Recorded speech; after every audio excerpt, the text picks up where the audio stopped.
What if you're closer to a college degree than you think? Maybe you've taken college classes before, could have been straight out of high school, or a random course here and there. Whatever your story is, hear this. Your past efforts still matter. I'm Joby with Degree Hack. Even if you don't have a diploma hanging on your wall, those old credits might still be usable. And for a lot of adult learners like you, those previous credits could actually put you within reach of something very valuable, a college degree. In this video, we're going to talk about how to find out if your old credits can be applied toward a bachelor's degree, what to expect, and how to make sure your time and money don't go to waste. Because if you've already done some of the work and you want to finish what you've started, there's no reason to start over. Let's get into it.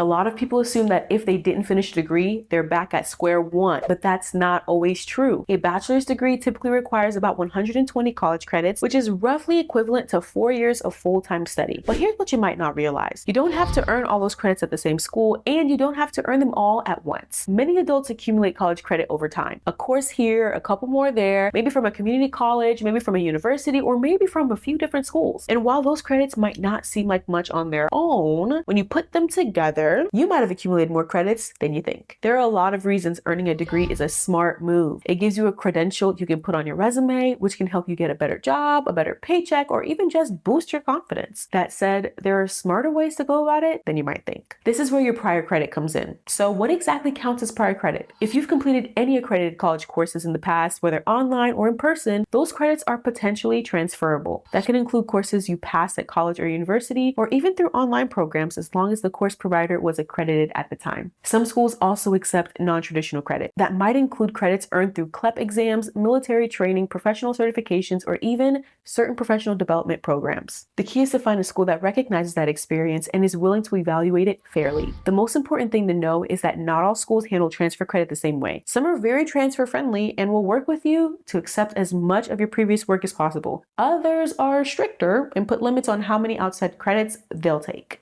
That's why it's important to do some research before enrolling. You want to find a school that respects your time, honors your previous work, and helps you move forward toward that degree. Now, you might be wondering, okay, but how do I actually know if my old credits count?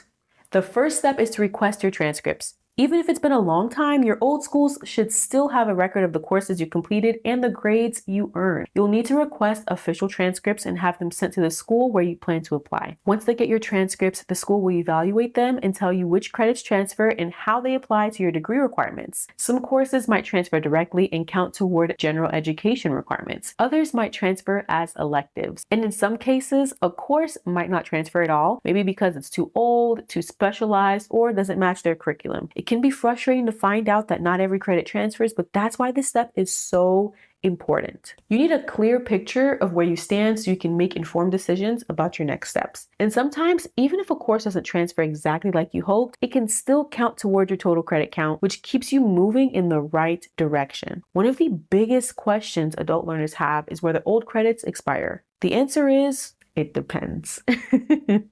Some schools put limits on how old certain credits can be, especially in fields that change very quickly, like computer science, health sciences, or some business fields. But for general education courses like English composition, history, or math, those credits usually stay valid for quite a few years. Even if it's been a decade or more since you last took a class, it's been 84 years. Don't assume your credits are useless. Schools often evaluate older credits on a case-by-case basis, and in some cases, they might still accept it. Again, it comes down to finding a school that's willing to look at your full picture, not just how recent your coursework is, but how it fits into your overall degree plan. With the right school, starting again doesn't mean starting over. It means picking up where you left off and moving forward. Keep moving forward. Once you know how many credits will transfer, the next step is figuring out how to complete the rest. And that is where a lot of people, unfortunately, hit a wall.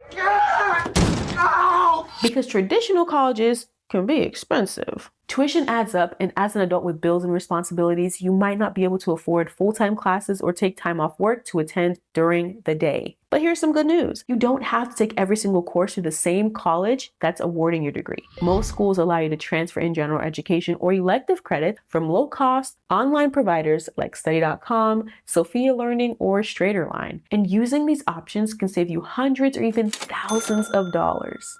That means you can wrap up some of your degree requirements on your own schedule, at your own pace, without blowing your budget. I have a friend, Carla, who wanted to go back and get her degree. She'd earned around 30 credits years ago at a community college, but never finished. When she decided to go back, her new school accepted most of those old credits toward the degree she was going for. She knocked out a few general education courses through study.com and Sophia, saving time and money. In the end, she only needed to take a handful of core classes directly through her college to meet those graduation requirements, and she earned her degree without putting her life on hold or taking on major debt. This approach puts you in control of the timeline, the cost, and the workload. It's not about shortcuts, it's about smart choices. You've already put in the effort, now it's about finishing efficiently and affordably.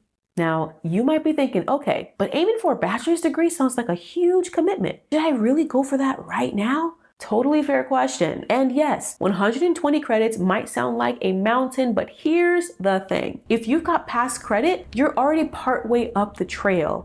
And the view from the top of a bachelor's degree, it's worth it. A bachelor's degree opens more doors. It qualifies you for a wider range of jobs, gives you a better shot at promotions, and can mean a serious bump in earning potential. In many industries, it's the new minimum. And while an associate degree can give you a boost, the bachelor's is what really moves the needle in the long term. But it's not just about the credential. It's about the confidence that comes with taking control of your education and doing it on your terms. You don't need to go full time. You don't need to quit your job or put your life on hold. You just need strategy. You've already done some of the work. Now's the time to use it, build on it, and finish strong. Don't settle for a halfway win when the full degree is within reach. If you've been feeling stuck because you don't have a degree, take a breath and look at what you do have. Maybe it's a handful of college credits from a past life. Maybe it's real world experience, late night study sessions, or a transcript that's gathering dust in a drawer somewhere. Whatever it is, it's not nothing. It's a head start. You don't need to start over, and you don't need to go into debt to get a degree. You need a school that values your time and your experience. You need a plan that works for your life. And you need to believe that this goal is still within reach, because it is. Hit that like button if any of this helped you out, and subscribe to this channel to check out my other videos for more ways to hack your degree. Thanks for watching. Bye.